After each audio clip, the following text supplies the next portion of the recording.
the? Whoa! What's up, guys?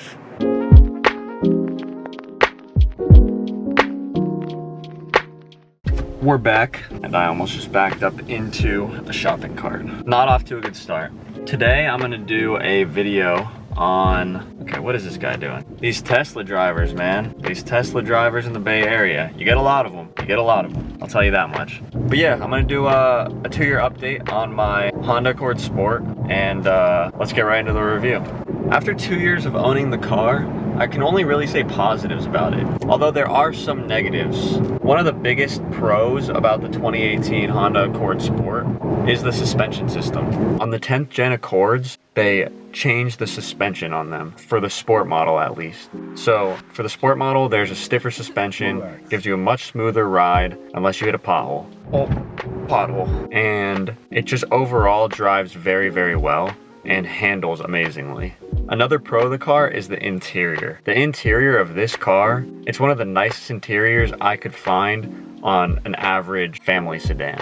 I mean, even though I've added these red paddle shifter extenders, other than that, I mean, look at the interior of this car. You have a big flat screen right here. Another pro about this car is it gets really good gas mileage. I actually changed out the rims and the tire size for the car, so I'm only averaging 23 miles per gallon, which is well below what I was averaging when the car was completely stock. So if you get this car completely stock, you can average around 30 miles per gallon. Some of the cons that I've run into with the car could have potentially been my fault. Once I got the car, I got a subwoofer installed in the trunk.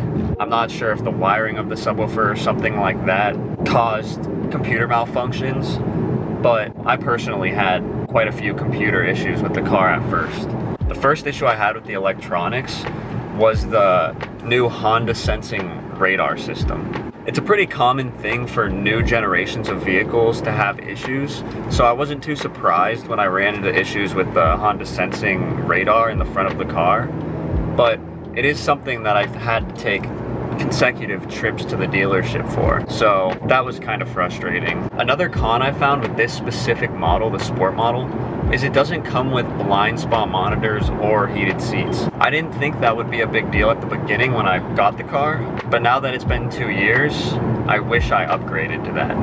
Another thing about this model that you don't get is a sunroof. For me, that's something that, again, at the beginning, I didn't think it would be that big of a deal. But now, after having the car for 2 years, I really wish that I got the sunroof. That guy just ran a red. What the? Whoa! Come on. As far as under the hood, the only thing that I dislike about the car is the CVT transmission. If you get this car, please do not get the CVT transmission. And here's why. For me personally, as someone who likes driving canyons and enthusiast driving, having a CVT transmission takes away a lot of the fun with shifting from a normal automatic transmission or a standard transmission. So if you want to speed up in this car, the revs will keep going and going and going, and it will never shift because it's a continuously variable transmission. It has no gears, it's only belts. Now the pro to that transmission is that you get excellent gas mileage because of it. But if you're getting this car because you want the Sport model to drive like a Sport, get the standard transmission. I'm currently driving home from work right now, and look at this view. With the sun and the hills just on the highway. I don't know, I think it's a really nice view. Another con that I had with the car goes back to the electronic system. So I had problems with the computer. It was throwing all types of codes, TPMS, engine, assistive cruise control, and plenty of other lights. The thing looked like a dang Christmas tree. And I had to take it into the dealership multiple times to get the lights figured out. Now I don't know if that's a specific dealership issue or if it's just because the Honda computers are super hard to deal with. But honestly, after having the car for 2 years, it's a great car. You know, it has its cons. Every car has its cons, but it's been very reliable. It hasn't had any mechanical issues. As long as you do the maintenance on it, and you'll be fine. But if you are looking into this car, I do highly recommend it. If you can drive a manual transmission, I would highly recommend that. And if you can't drive a standard transmission, that's okay. I would just recommend saving up for the 2-liter, which comes with a 10-speed automatic transmission. But to sum up, guys, It's a great car. I mean, if you're thinking about this car, I would highly recommend getting it. It's going to be reliable in the long term, and it's just an overall fun car to drive with that stiff new suspension they put in the 10th Gen Accords.